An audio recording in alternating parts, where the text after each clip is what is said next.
So, this Sunday, July 17th, it is draft day, baby. It's time to see all of the young elites coming in. Now, we were looking back at the past, decade or so. We were looking in at those number 1 overall picks. And most of the time, they end up being pretty good players. They end up being pretty solid guys. So it is that beautiful time. Sorry, you going to say something? I was going to say, except for some reason recently, I feel like it's been kind of a hit and miss. Hit and miss? Like recently. Right. In the past, yeah. Like early, the 2010s was like, hit. But then recently, I'm like, where are they? Well, they're still developing. They're still developing. They're still developing, bro. But that's why we got to look at who's going to be drafted first overall. Baltimore Orioles, they own the selection. That's because they're really, really bad. Or at least they were really, really bad. They're going to have a great team in a few years, dude. Dude, they already look like they have a decent team right now. If they're winning, if they're literally clawing their way back to our position right now, yeah. And they're going to get this first overall selection, and they have a lot of picks in that 30 range too, so they're going to be a really good team moving forward, guys. I hate it. But we get to decide, or we get to look at who's going to go number 1. Now, I do want to come out and say their manager said one thing we have done is not given much of an indicator of what we're going to do. And then he laughed maniacally. He actually did laugh after doing this because he was like, ha ha ha, you don't know what we're going to do. And the needy person was like, ah, shit. Funny. But he also did say, we have a short list of 5 players long. So... And they didn't say who. They didn't say who it was going to be, but you have to imagine that it's going to be a few of these guys up here. These are the MLB top prospects rankings in the draft. A lot of these kids are sons of former baseball players, multiple All-Star Gold Gloves and everything. Who? Okay, well, first off, the number 1 guy, who I'm just going to throw out right there, right now, I do believe that they are going to select this guy. He was the son of Andrew Jones. No way! Who was a 5-time All-Star. Yo, he's got to be drafted by the Orioles. Yeah. 10 times of this Andrew Jones, his dad, won a Gold Glove. And apparently this kid, first off, in high school, he's 18 right now. Yeah. In high school, and I know it's high school numbers. It's whatever. Right. High school's but ridiculous. 570 batting average, a 1.7 OPS. Literally, I saw his slugging, and I thought his slugging was his OPS because his slugging was 1.1. Oh my god! And so it's just stupid. Apparently, he is the best defender in this draft, by far. Wow! Just the best defender, following literally his dad. Right in his dad's footsteps.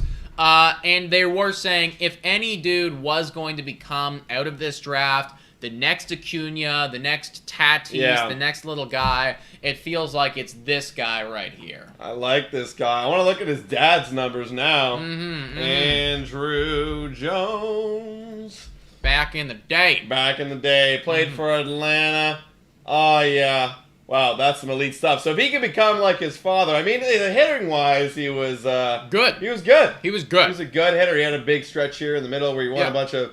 all-star appearances, Gold Gloves. He was a very good hitter, but he was an exceptional defender, his dad was. And apparently this kid is just as good as a defender and has more hitting capabilities. Wow. So, I love it. Okay. Yeah, looking like a potential elite right there for sure. I like it. Is there anyone else that you have that might be I was possible? also looking at, too, the second guy there, Jackson Holliday. Now, he is the son of a dude. Now, I forget what his dad's name was. Oh, yeah, Matt Holliday.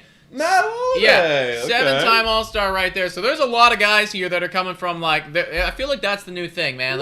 Baseball's been around long enough where it's you have a kid. You were in the major leagues. You had a kid, and, he's going to make the major leagues, and he's going to have kids. But, that's, we're in that era now. That's that era now. It's happening, dude. This freaking guy, do you know what he hit in fucking high school? Oh, 640? 685. Oh, God. How do you hit 685? I have no idea, That's not dude. even possible. I have no idea. He broke Real Muto's record for, most hits in, the high school season or something stupid like that.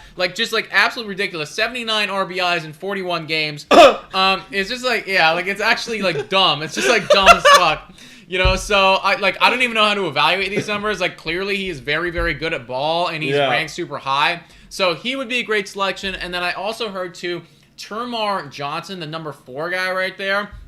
Apparently, Now his comp was read the comp right at the bottom there. Right here. Bottom, yeah, bottom of the first paragraph. Bottom of the first paragraph. Go like this. One scout gave him a double Hall of Famer comparison by calling him a combination of Wade Boggs' plate discipline and Vladimir Guerrero Sr.'s bat-to-ball skills. Not bad. That's pretty elite. Not bad. Yeah, like that is a pretty elite comp right there. And he's only 5'10", but he's like a little like second baseman Altuve freaking dude who apparently is just like as far as like, and that's the thing, as far as hitting goes, they think that he might have the best raw skills where it comes to that. So, wow, so some teams are going to get these guys, and it ain't going to be us. No, it ain't going to be us, but I do imagine that if we had to place a gamble, Drew Jones seems to be the consensus #1 overall selection for the Baltimore Orioles. But really, like, out of all these guys, can you really go wrong? It all depends, right? I mean, you want a guy who hits 680, plays shortstop, like, or do you want a guy that hits, what, 580? 570. 570. Yeah, like and does other, like, is the best defender. Best defender.